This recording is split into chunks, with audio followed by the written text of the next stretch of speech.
dire d'ores et déjà qu'on va avoir très très chaud. C'est simple, une canicule si précoce, si intense, c'est une première en France au mois de juin. Des températures records, 12 à 15 degrés au-dessus des normales de saison. Oppressive heat rising northwards across the whole of the UK. London, 39 degrees, breaking the July record for the UK. C'est toute l'Europe qui suffoque. Des records de température ont été battus aux Pays-Bas, en Belgique, en Italie. La Terre vit en ce moment sa période la plus chaude depuis 2000 ans. Alors, est-ce le seul fait de l'homme? Ce réchauffement est-il irréversible? Summer 2019 in Europe illustrated the urgency of the climate crisis, which claimed its first victim, water. The demand is going straight up and the supply is going straight down. I mean, it is stark. It's stark. In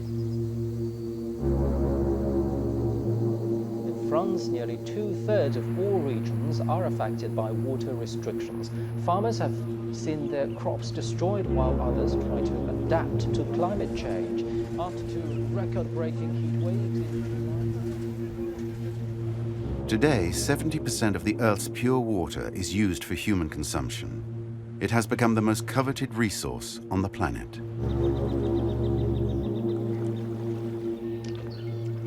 To save humanity, Wall Street wants to start a revolution. Make water profitable and create water markets, just like oil markets. Water falls from the sky, therefore it should be free. Whenever I hear that, I always say, diamonds occur in nature and they're not free. It's a financial product, like any other financial product. The market is changing a bit over the last couple of weeks. It's around that $485 to $495 a megaliter mark today. We're just at the beginning of this water financial revolution. What about the guy that can't afford it? That guy still needs water. The blue gold rush has begun. Can anyone stop it? The human right to water means that it's not a charity, it's an issue of justice. This is the issue of our time. This is the crisis of our time. With financial pressure on human mobilization rising, the battle over water has already begun. Who will come out on top? The planet, the people, or the markets?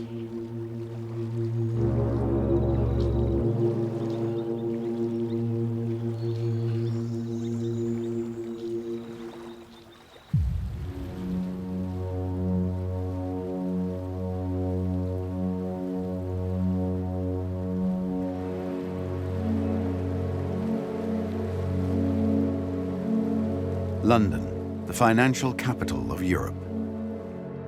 Here is where the relationship between water and finance first began 30 years ago. At the time, it was simply a question of commending the virtues of privatization. It was Margaret Thatcher, Prime Minister at the time, who championed the cause. That even socialist France knows privatized water is a better deal than nationalized water. That the water privatization, I believe, will go very successfully indeed.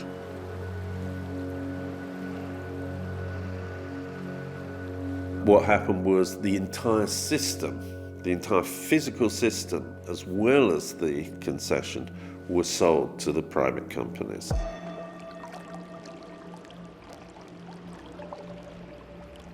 One of the first things some of the companies did was to start cutting off water supply to people who hadn't paid their bills.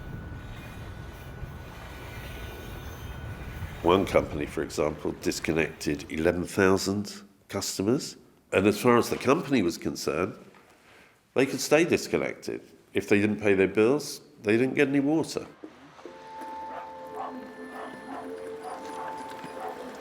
I was out on Wednesday, I come back 9 o'clock and I got no water. How many times do you think you'll have to make this journey then during the day? Well, I've just come down again, well, probably another 4 or 5 times. I mean, you've got to have something to drink, haven't you? You've got to do some cooking. We didn't even have to queue for this during the wartime.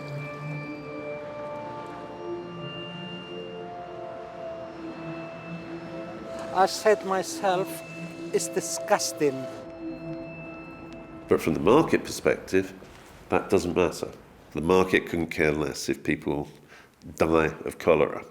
Really, that's not their job. Their job is making money, and they've done that very well.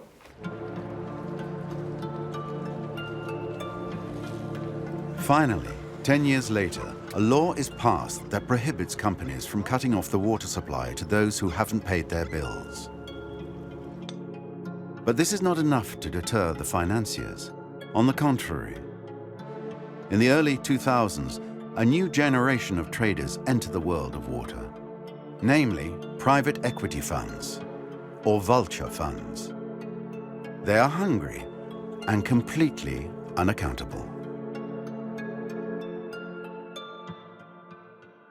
They may be funds which have a 10-year life, and they need to get their returns over that decade that they will be the owners, and then they need to find a new owner. So you have a lot of international investors, people who may never have been to a water plant in Yorkshire at all, or may never have been to Yorkshire.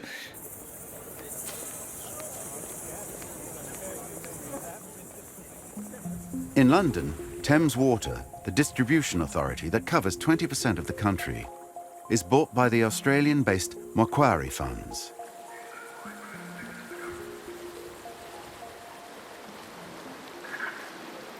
I was aware of Macquarie. I mean, they were quite a famous institution in Australia, where they've been known as something, I think they were called the Millionaire's Factory, because so many people who worked at Macquarie became very rich as a result of the bonuses that they earned. Macquarie were one of the first private equity companies to say these are good places to be. One of the simple reasons for that is, if you observe, there is and is going to be population growth. If there's population growth, there's going to be more water being drunk.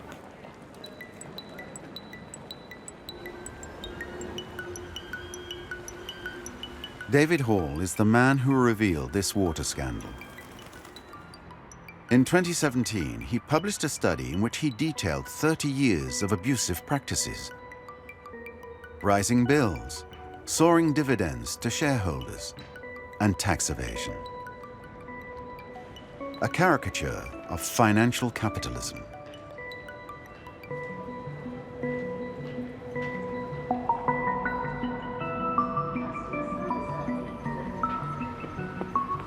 We ended up concluding that about £2.5 billion per year was being taken out of the system by private capital. Now, the main reason for that was that the dividends they were paying themselves were very high and very regular. So these companies were perfect cash machines. They still are. They still are.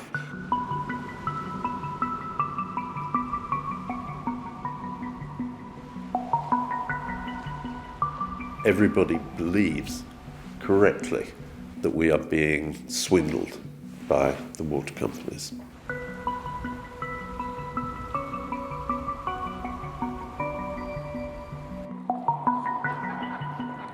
The Australian-based Macquarie funds supplied London with drinking water for 10 years. Their parting gift when they left the market? $56 billion of debt. Somebody at that point will have to repay all those borrowings. Well, there's only one source of money in the whole water industry, and that is the customer. And when the customer has to repay those borrowings, that will affect the charges they have to pay. And of course, the owners will never return the dividends they've taken out. Those have just gone. I think they take a view that this is a victimless crime.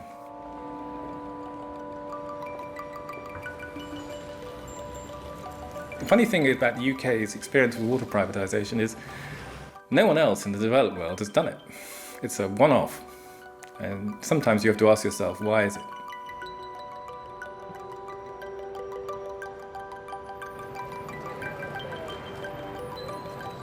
Today, over 80% of Britons would like to go back to a time when water was a common, public, and essentially free resource.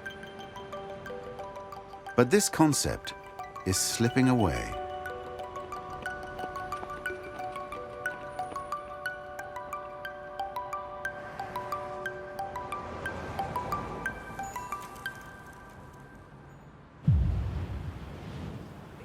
Sweltered through another 24 hours of extreme heat. Overnight, it barely dipped below 30 degrees in many parts of the state, with temperatures soaring into the mid to high 40s during the day. Fire conditions, particularly through South Australia, where the mid-north has been rated as catastrophic and the Mount Lofty Ranges has been rated as extreme.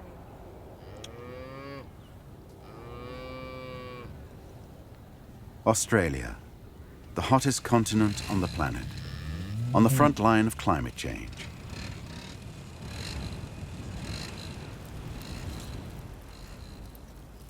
Here, drought is a part of everyday life. In this parched country, Australians are getting closer and closer to tomorrow's world. A world where water is a scarce and expensive resource.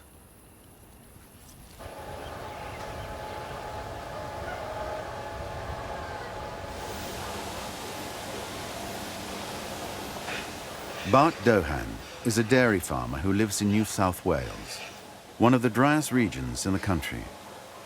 For many months now, his reserves have been empty. The only solution for feeding his animals is to buy extra water on the private market. Come on, girl, get on. Where's the girl? Today, to run just for my cow, it cost me close to $500,000 for 12 months of water. $500,000. Can you afford that? It would put a great deal of strain on us if we did it. A great deal of strain.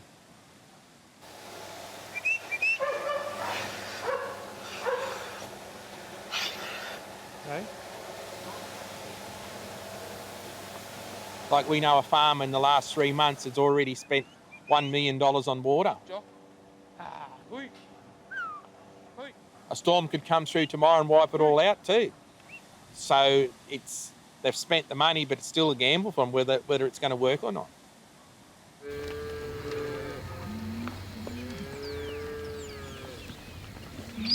We're trying our best to keep the cows alive because we can't afford the water to grow crops for the cows. We can't afford a real lot of grain. They're getting very little or no grain at all at the moment.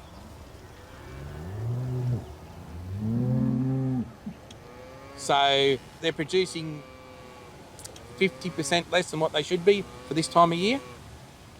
It's just a survival mode.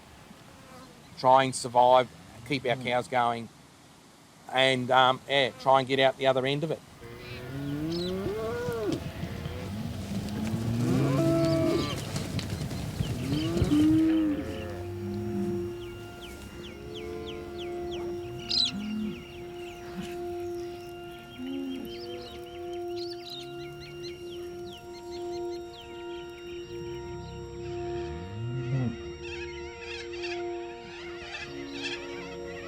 Australia used to be a place of mates and helping each other out, but now it's sort of like dog-eat-dog world at the moment, especially with the water policy.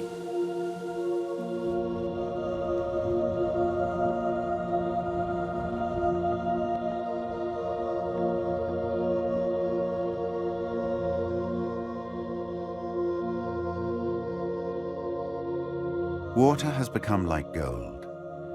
It is bought and sold with a single click, thanks to mobile phones and an application connected to the market, available 24 hours a day. Its price changes daily, depending on supply and demand.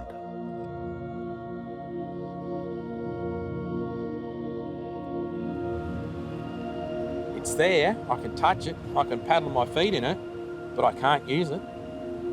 Not unless I've got that money. Once the transaction is approved, irrigation channel valves open automatically and pour out millions of litres to customers, those who can pay.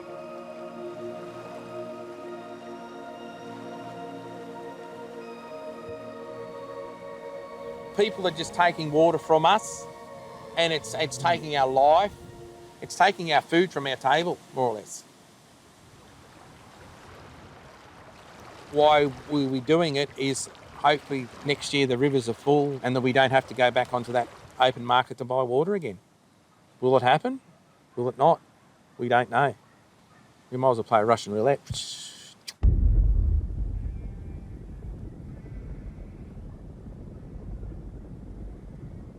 To combat water shortages, the Australian government has chosen to ration it. Each year, it allocates a quota to the major water consumers: farmers, industrialists, and cities. This is calculated based on activity, existing reserves, and weather forecasts.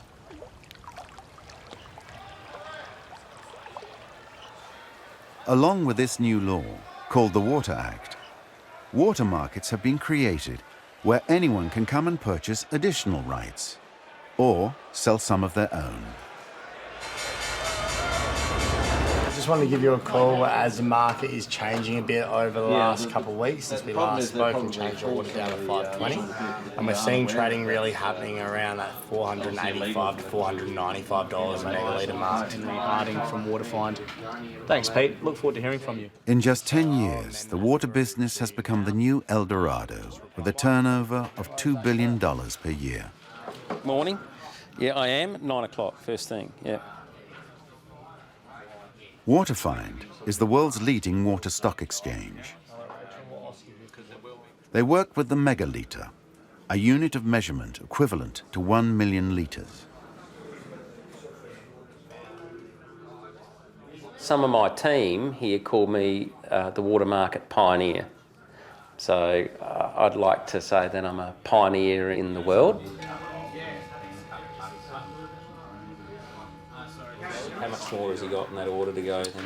Well, since I had to do a manual transfer, right. he's only got, I think he had balance of 6 megs. It was okay. It was bugger So all. we'll reset that again then. And, yeah. So prices today are around the $500 per megalitre or per million litres. You've got... Is it expensive? I think it's cheap. What, $500? What's that, 300 euros or 350 euros for 1 million litres of water? I'd say that's pretty cheap when you look at it from that perspective. Isn't it a good thing that we are finally putting a value on this resource? Because in putting a value on it, we're going to respect it more.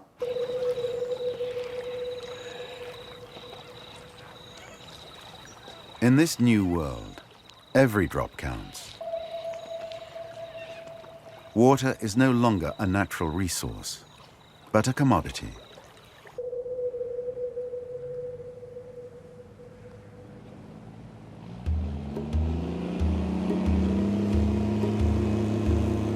In the world of water markets, the key players are the agricultural industry, as is the case with Webster, the country's largest producer of almonds.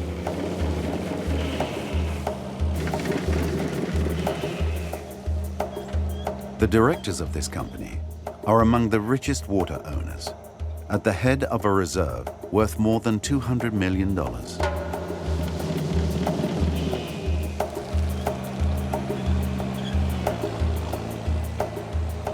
Their almonds are mass cultivated and exported all over the world.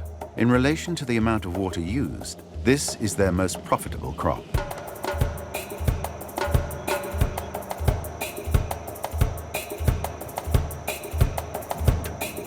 On this farm, Brendan Barry has the title of water manager. This is a new area of expertise.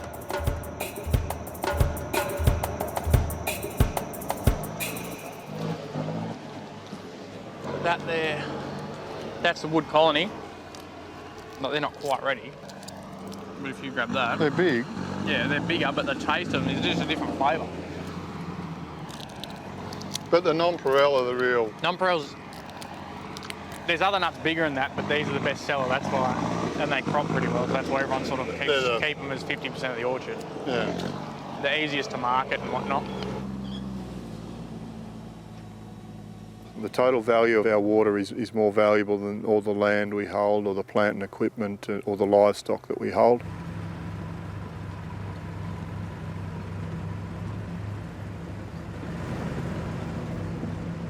The water market in this area this year has gone from about $320 per megalitre to over $700 per megalitre, and that's in a period of around 5 months.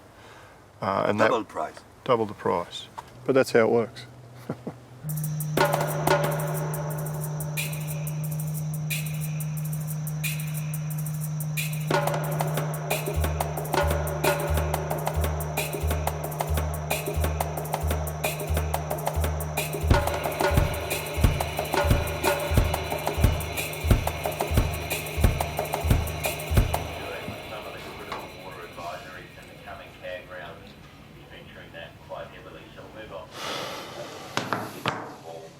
As water manager, Brendan is more of a trader than a farmer.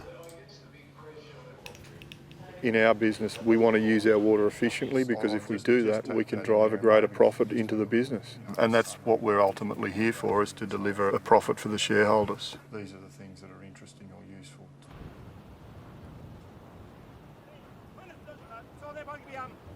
$30, $20 got behind. Come on, $20 now. 5 in front. 30, 5, 40, 50, 60, 50. $50 got here. $50 bid. 60, 70, 80, 90, 100, and 10, and 20. 120 got. You're up, you know up. 120 got. And 80, and 300, 20, 40, 60, 80, and 400, 20, 40. You buying? 15,500 in the corner.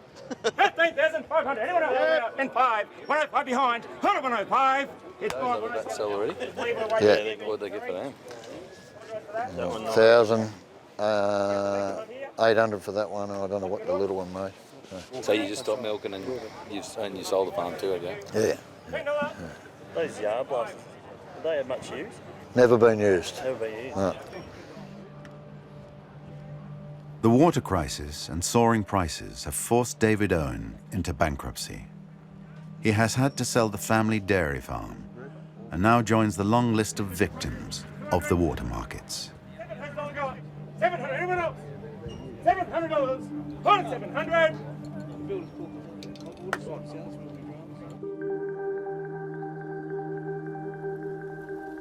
It's an end of an era.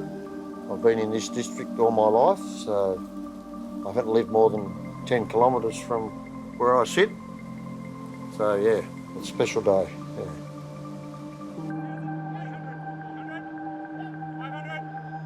6, 7, 8, 8, 6,800. You look at your cash flows for the last 12 months and 4 years ago, and you realise you're spending more and more on water. And then Jenny said to me, you can't keep going on like this, so that conversation wasn't very nice. Threw my dishes in the sink and stomped out. Yeah, so that was very emotional. Yeah, it's a bit like, it's probably not as much emotion as later on when we were selling cows. I can tell you who her mother is and who her grandmother and great-grandmother. In fact, so they tell me you get over it. I hope so. Yeah. Pretty handy to have a spare, I know when they break down. 500. 50. 50 is that, shouldn't hold it. Yes. Initially, the creation of water markets was welcomed by farmers. Big agricultural players saw it as an effective way to buy water, whilst others planned to supplement their income by selling their surplus. But 10 years later, the market had become ruthless. There's lots of people that don't understand the water market. I don't understand the water market.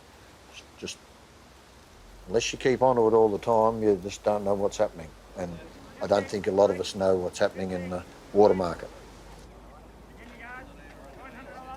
Unless you're buying, you don't want to look at the water market because lots of times it only depresses you. Especially if you're looking for water and you think, oh, it'll go down. No, it doesn't. It keeps going up.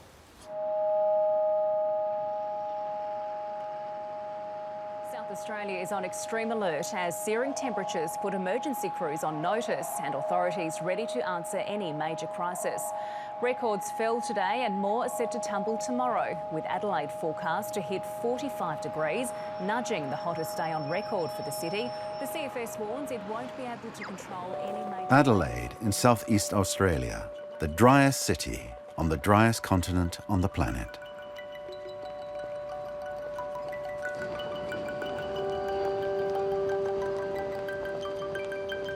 Adelaide serves as a think tank. It's here, at the university, that the idea of water trading was conceived. And in some years, you might get zero water. So they said nobody could take any more water, so you're going to have to find a way to share water. Mike Young is the founding father of the Australian water markets. A renowned economist, he attended Harvard University and has advised the United Nations. This is the man writing the new history of water. Water scarcity is really there. So water scarcity is part of the future of the world. The global predictions are that by 2050, more than half the world will be living with limited water resources, and abundance is a thing of the past. Water needs to be managed in a very precious way. In a way that drives innovation, that makes sure our water goes to the best use as it possibly can. So we make money and feed ourselves well. And that led to the interest in water markets and drove a revolution.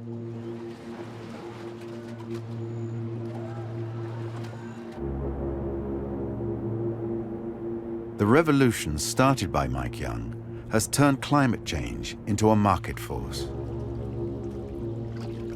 It's fascinating to see how sophisticated our water markets have become. If there's rain forecast in a week's time, the price of water will go down because farmers know they won't have to irrigate. If it's going to be really hot for the next fortnight, then the price of water goes up.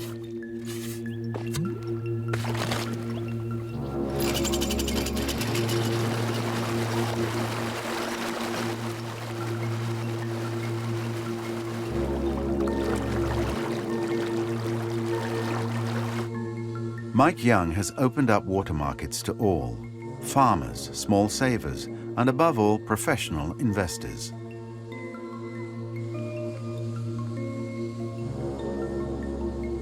Nowadays, everybody can buy water on the stock market, for consumption or simply for speculation. When water becomes scarce, and as it becomes scarcer, then somebody has to stop using it. And what markets do is they discover and reveal the most appropriate people to pull out of agriculture. As it is for making cars, as it is for lots of things, we live in a competitive world.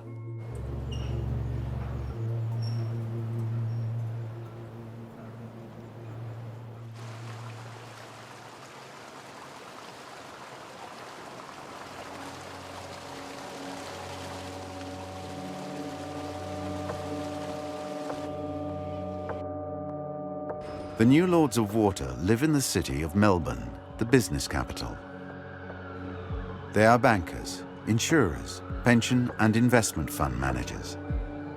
And they are gradually taking control of this blue gold.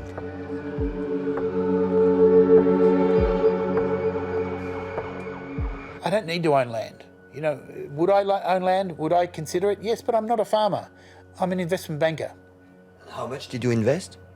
Not much, maybe $20 million. The price of water has doubled, but in the next 10 years it will double again because of intensive agriculture.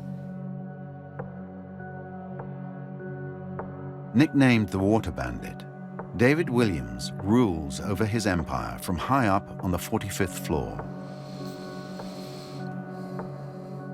As an owner of expansive water reserves, he rents his water to farmers, as others would rent land. And the future is looking bright.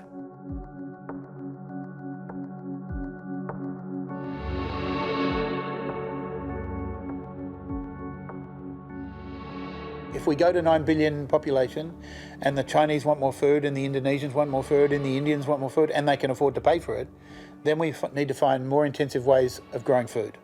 That means more water. And that's going to lead you smack bang into how you get that water, how you price it, how you allocate it, and how you regulate it.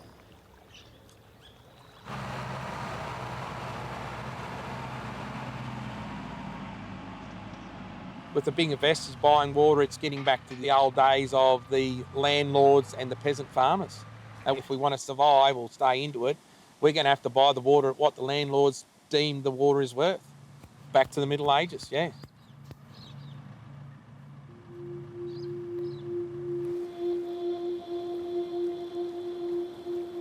Water was the last remaining natural resource to have escaped trading. But Australia has just blown the final whistle. The time has come for maximum profitability and the creation of wealth.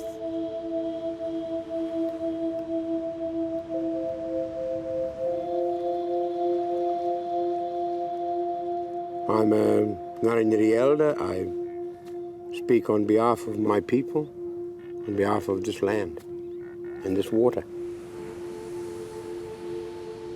Water, for me and my people, is a part of who we are.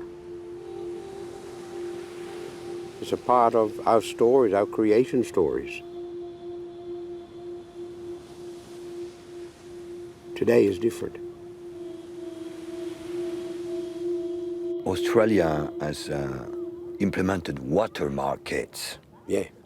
How do you look at that?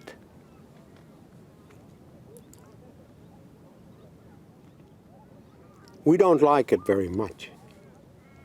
We don't like it at all.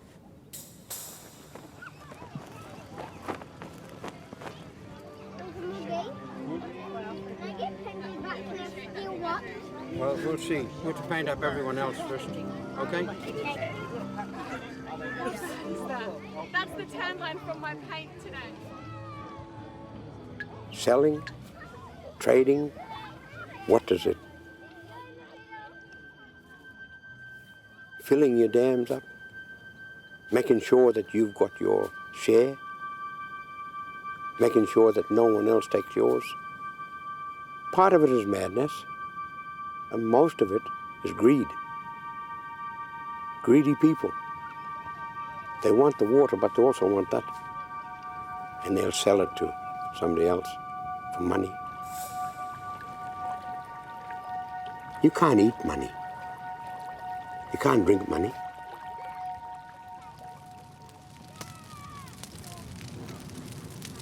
Kangaroo.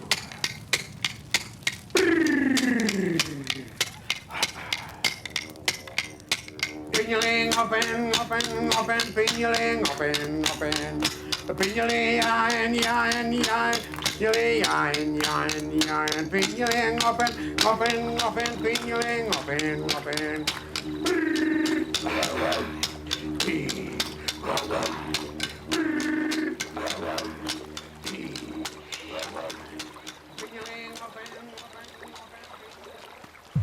If you thought the hot weather was bad this weekend, just wait until tomorrow. The 5th day of our heat wave is expected to be incredibly uncomfortable and potentially dangerous as the humidity... Very, very hot today. It's moving in from the Midwest where they've been dealing with this sweltering heat. And now that it's moving here to the East Coast, it could stick around for several days, becoming a full-blown... Make water a commodity. Listed on the stock exchange. Bet on its price. And if Wall Street replicates the Australian model.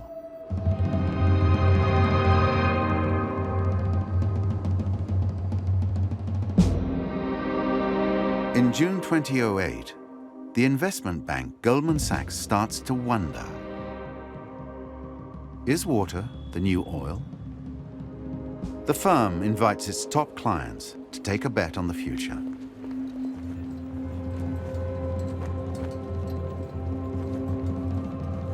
Goldman Sachs, the conference, that was me. I used to work at Goldman Sachs, and in 2008, that was a conference that I held. There's this absolute intuitive appeal that says population growth is outstripping the water supply. That must mean companies that are engaged in the water business are a sure thing, that they can't miss. They get mesmerized by these megatrend appeals in water. Is water the next oil? That question's not going to go away. We're just probably not ready for it yet. Goldman Sachs and its investors must wait. Public opinion is not ready yet. It's not until 2015 and the International Climate Change Conference in Paris that the world leaders finally declare a state of emergency. If we act here, if we act now, if we place our own short-term interests behind the air that our young people will breathe and the food that they will eat and the water that they will drink and the hopes and dreams that sustain their lives, then we won't be too late for them. In the developed world, for the last 100 years, we haven't had to think about our water or worry about our water. It's been essentially unlimited, wherever we want it, whenever we want it. It's been really inexpensive. No one thinks about their water bill. They don't say, oh, take a shorter shower, the water's too expensive. I think that era is over.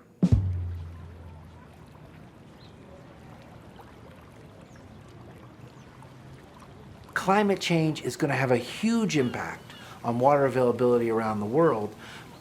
The same amount of water is going to be available in the big picture, but we don't live in the big picture. We live in a specific place. We raise our food in a specific place. And so the movement of that water will have a dramatic impact on how cities manage their water and how we're able to grow food to feed everybody.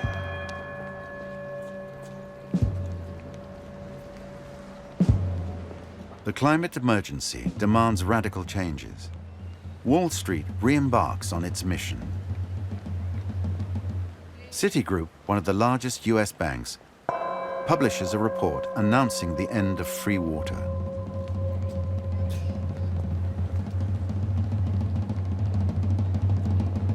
There is no alternative to pricing water properly and making people realize that every time they take a sip of water, there is an opportunity cost, and they feel it in their wallet. How else are you going to get people to use less if you give it to them for free?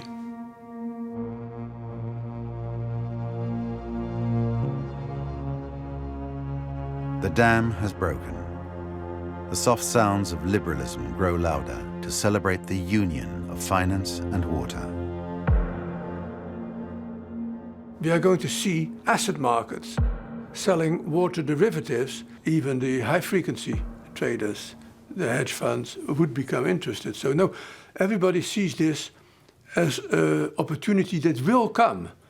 The question is just when and who will push it first and hardest. And what would be their motivation in coming? Profits. While also, indirectly doing good for humanity. So it's the best of all possible worlds. What could be better? It's very amoral to trade water. Why would it be immoral to trade water? Because water is life. We pay for healthcare.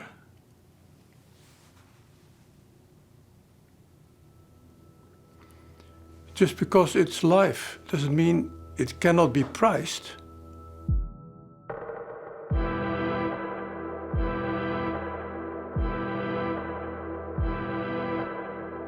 The last stage in the financialization of water.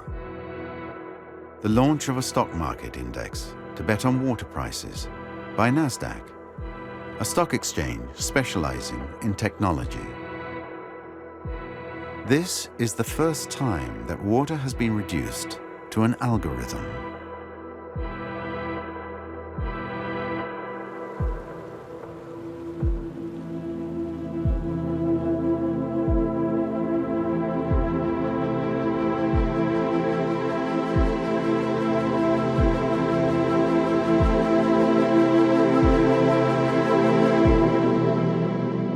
The man who came up with the equation works in central London. As a former trader in a Swiss bank, he launched the carbon markets, where industrialists trade rights to pollute in the form of credits, before he discovered water. Water used to be free in the old world, but the world is changing. There's too much stress on the system, and the most important commodity on earth can't be free forever. If you wanted to put it into the greed scenario, if you don't control it and use it properly, what will theoretically happen is those with the cash will have it, and those without the cash won't have it. Lance Coogan is the sort of man who looks to the future. In order to attract investors, he's joined forces with the top water expert in the United States. Look like they're green. A cowboy living in Idaho, in the western United States. The only man who knows the secrets of a market that was, until now, reserved for experts and insiders. Clay Landry runs a company that has recorded every water transaction since the year 2000. It isn't a reliable index. To be clear, you're not buying water, you're buying the price of water. So you're not taking physical delivery of the water. So it's only a bet on the future? It is a bet. Yeah, it is a bet. We're just betting whether the price is going to be high or low 6 months from now. Some might say that this is speculation on water price. Is it a speculation? I think we all are managing on what we think the future is going to look like.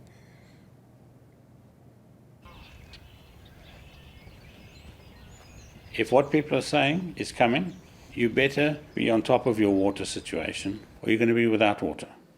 And what I'm doing is getting people's focus through financial instruments to see what is actually going on the ground. It changes the world of water.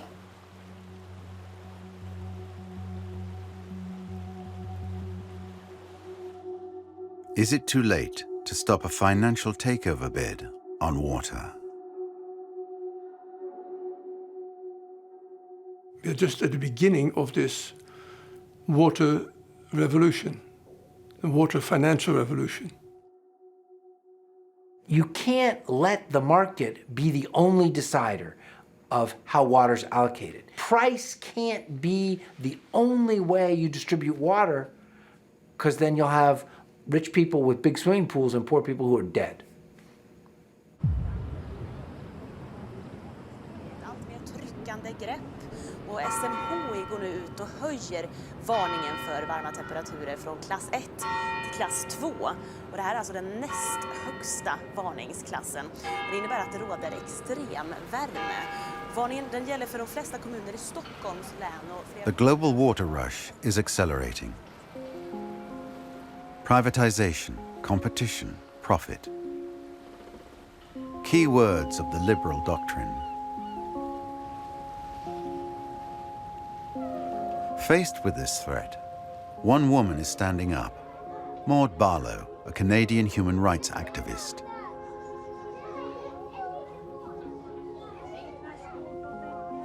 She has already won her first victory at the United Nations in 2010, when the General Assembly voted in favor of a resolution that recognized access to water as a universal right. It must be declared a public resource that belongs equally to I was all in the United Nations, up in the balcony, the day that that they voted, and I thought we were going to lose. I had staff with me. They were crying. I said, don't worry. We're going to be back in 2 years or 5 years, no matter how long it takes. We're going to be back, and we'll do it.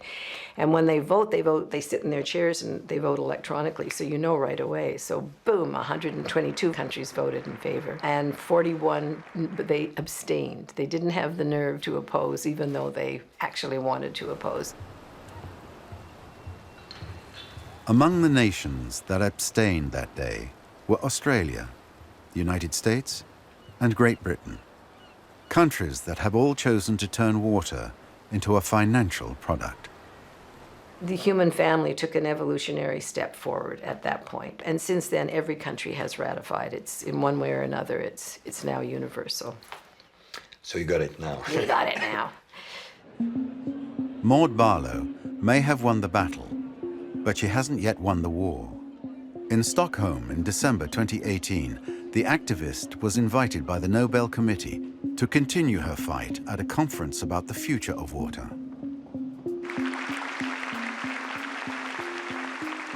The United Nations calls water scarcity the scourge of the earth. To truly guarantee the human right to water, we must protect it as a public trust and a commons, not a commodity to be put on the open market for sale like oil and gas. And we must challenge the current power structures and institutions that support unequal access to the planet's dwindling water supplies. Our goal must be clean, affordable, accessible, public water for all, for everywhere, for all time.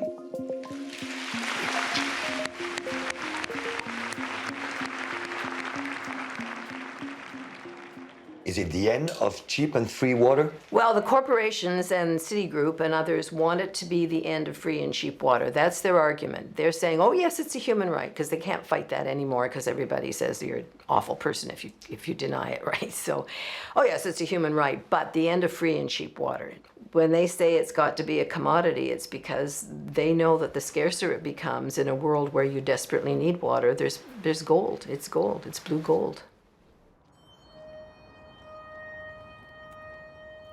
In Stockholm, Maud Barlow appears as the grain of sand capable of bringing the water market machinery to a halt.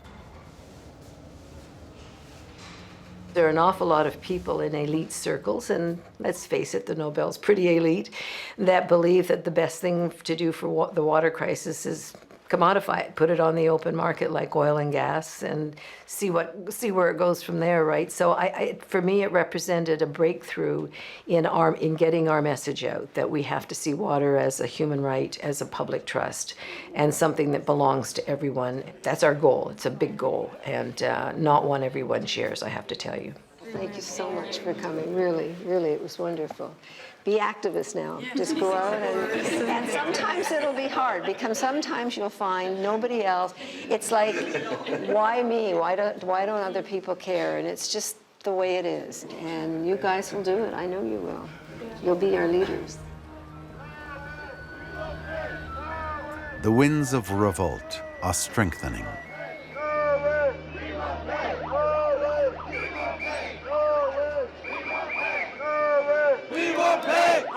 In Europe, the fight against the financialization of water is fueled by the refusal to accept any sort of privatization. And in the streets of Dublin, Rome, Berlin, and Paris, citizens are spearheading the resistance. Une vague de chaleur sur toute la France aujourd'hui, jusqu'à 42 à Paris, record battu. Il fait vraiment très chaud et ce la nuit, difficile de faire baisser la température des. In the French capital, politicians have also taken up the fight. In 2009, the city council ousted Veolia and Suez, the two giants who shared the water market, and created its own water management company, Eau de Paris. Honnêtement, quand j'ai porté la bataille de la gestion publique de l'eau à Paris, mais personne, mais quand je dis personne, personne ne pensait que j'allais réussir. Voilà. Et quand je dis personne, c'est vraiment personne. Pour avoir vu de l'intérieur, pendant près de 14 ans, le service de l'eau parisien, je suis assez formelle sur le fait que si on veut exploiter la ressource selon les intérêts du concitoyen consommateur selon les intérêts de la ressource sur le long terme, préservation, qualité, c'est incompatible avec une logique privée. Parce que la logique du privé, c'est une logique qui sera de rentabilité de court terme.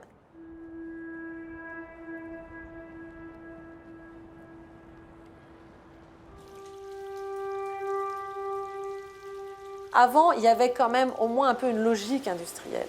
Maintenant, il y a une logique industrielle, mais qui s'efface de plus en plus devant une logique financière. L'eau est encore du domaine, on va dire, de l'environnement, mais on voit bien que les acteurs économiques font pression à différents niveaux, les grands acteurs privés, pour que l'eau devienne une ressource économique comme une autre.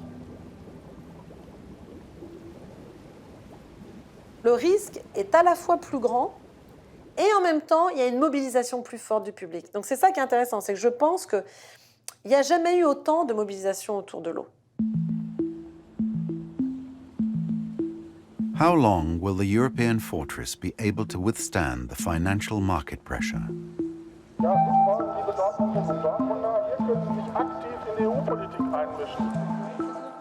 In 2012, a petition called Right to Water amassed nearly 2 million signatures, a first for Europe. Protesters demanded that water be given special status.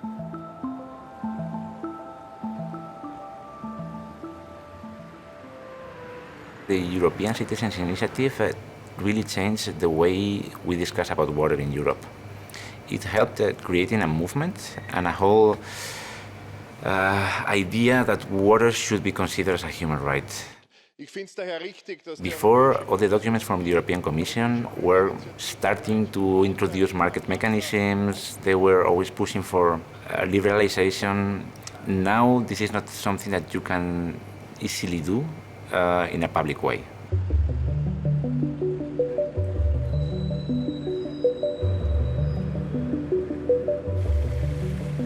So the official answer from the European Commission was, of course, we support the human right to water, but nothing happened, no, in legislation.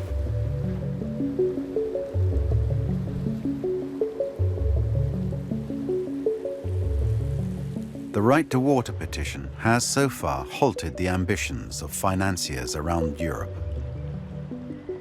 But it remains a fragile victory. There are two paths, and I don't know who's going to win this. It's either water is a commodity and it's going to be put on the open market for sale, or it's not. It's going to be understood to be a human right. You can't have it both ways. It's time to choose now which path. A word on hope from each of you, please. Well, for me, the hope is the right.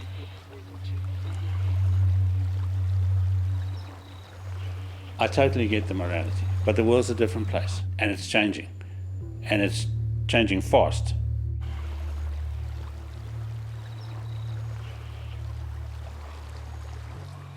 Water scarcity and climate change, is it a windfall for our business? Yes, it is. Is that a bad thing? Well, I suppose time will tell. I'd be saying don't do it. Don't take on this model. People just trying to make huge amount of money out of it. You're more or less going to have to sell your soul to get the water to be able to survive.